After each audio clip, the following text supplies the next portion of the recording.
Chapter 5, The Human Side. Tenant Management Essentials. Great investments fall apart with poor tenant management, and here's how to avoid that. Lesson 1, Finding and Screening the Right Tenants.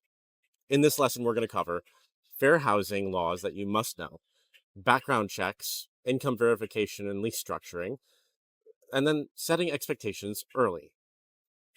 So, here's what most investors don't get. Your tenants are your business. If you don't just invest in real estate, you invest in people, and investing in people that live in your real estate. So if you put the wrong person into the right property, you have a disaster. The entire deal can fall apart. You have more vacancy, you have more repairs, you have to go in and have more capex. You want the right tenants. Let's look and walk through how to find, screen, and lock in the right tenants who pay, who stay, and don't destroy your property. First is the fair housing laws that you must know. Look, this part isn't exciting, but it's non-negotiable. You have to know that in the United States, you cannot discriminate based on race, color, religion, national origin, sex, disability, or family status. All of those are a no-go. You treat every applicant the same every single time. Otherwise, you're not just a bad landlord, you're getting sued. Simple. Have written criteria on what you ask for and stick to it with no exceptions. When you tell someone that they're denied for an application to your property, don't tell them exactly why. Just say that it's not the right fit. And you use that same template with every person who you deny. When someone's accepted, don't just tell them we're so excited for your family to move in. Say, we're excited for you to move in.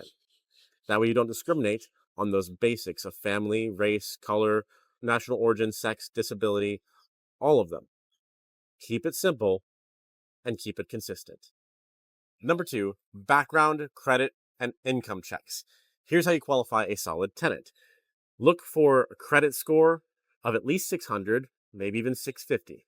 Look for income that's 3 times the monthly rent. If the monthly rent is $1,500, make sure that they make at least $4,500 a month. Eviction history. Look and see if they've had any evictions. 1, okay, maybe. More than that, hard pass. Keep to your criteria. References. Call the last landlord, not just the current one, because the current landlord might lie just to get them out and say that they're wonderful, even though the property is literally on fire at that very moment.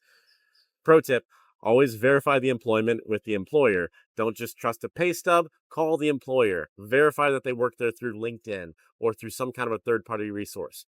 Do they still work there? Are they full-time? Do they show up? These are all questions that you need to ask. Number 3, set expectations before they sign the agreement. First, get a good lease from an attorney and make sure that you know what's inside of it. Then, tell them the expectations ahead of time. Before they get the keys, they need to know the rules. Rent is due on the 1st, and it's late after the 5th, otherwise there's a fee. There's no unauthorized pets. If there are pets, we have a fee. No subletting to anyone without our consent. Maintenance requests go here at this email. You're required to respect the neighbors and not have loud parties until 3 a.m. Put everything in writing. Make sure that's all in the lease with additional terms and everything that you need to come back to and show them what was written down. Walk them through the lease and make sure to include the initial key points that you find most important. If they flinch when you explain the rules, then don't rent them. Now, you can achieve all of this through free sites such as apartments.com, Zillow Rental Manager, and many, many others just like that. We're not affiliated with any of those. These are just ones I've used in the past. There are tenant management softwares that you can pay for, or even use the freemium versions until you scale your portfolio large enough to justify paying for those costs. Scale up and use those resources effectively. Pay for the leases and vet your tenants effectively. Let's wrap it up.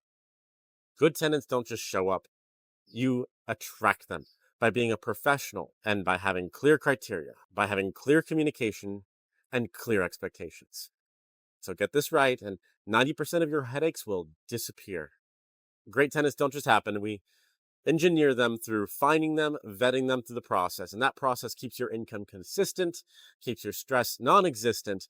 And if you want that for yourself, make sure you put the right systems in place on the front end. Vet your tenants well.